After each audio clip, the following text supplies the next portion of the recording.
She's smart. She is really authentic in her leadership. She's decisive. Steady, but focused, fiercely focused on culture and people, also success. But I think also she's a kind person.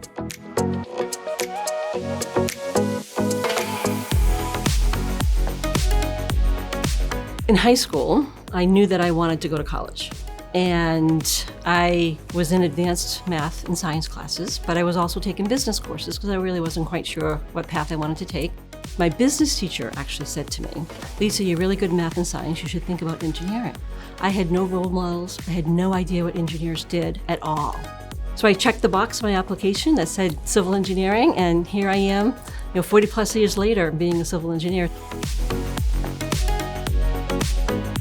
Since the first day I met her, we had a really candid conversation, and I think what struck me about Lisa is that she is really authentic in her leadership. Lisa is a leader and a person that really puts her money where her mouth is, and not just says she cares about people, but actually does something. She takes action. She focused on workplace flexibility way before COVID, equity and inclusion, a long time before they were buzzwords. As I've gotten to know Lisa better and seen her really working beyond just her work inside the firm, but through other organizations like her partnership with the United Way, her work with ACEC, her work with EBC and other industries. If I think back to our STEM work that we've done for years, we'd work with a company like Nitsch and get donations that would go out to organizations like Sociedad Latina that's doing STEM work.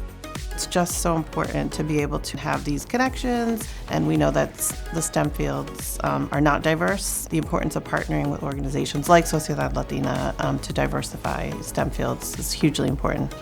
Taking care of the people in her business, being a leader in pay equity for women, and being a great example in the industry for women engineers to follow.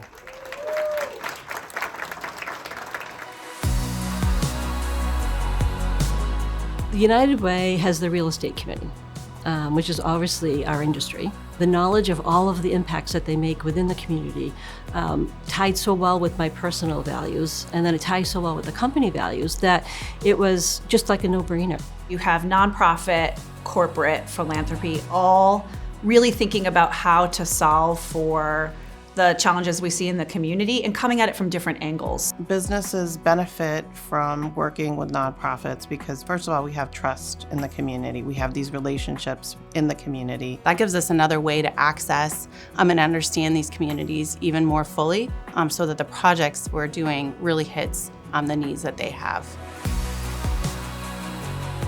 So Networks is our installation that's over at South Station for the 25th anniversary for the Women's Transportation Seminar, WTS Boston. Someone threw out, wouldn't it be really fun if we could have a piece of public art dedicated to women someplace in Boston? It's a mosaic that when you go down the head house, which is on the corner of the Federal Reserve, it's a mosaic that wraps around the stairway as you walk down. I think as you evolve in your career, you finally realize, get to a point where, I want to do things that I'm passionate about. I really wanted to have a long-standing memorial to women, the work that we do within the transportation industry. I want to say, Lisa, I'm so grateful for your friendship. I'm so proud and so lucky to be associated with you. First of all, a great colleague, but a great example for leadership in our industry.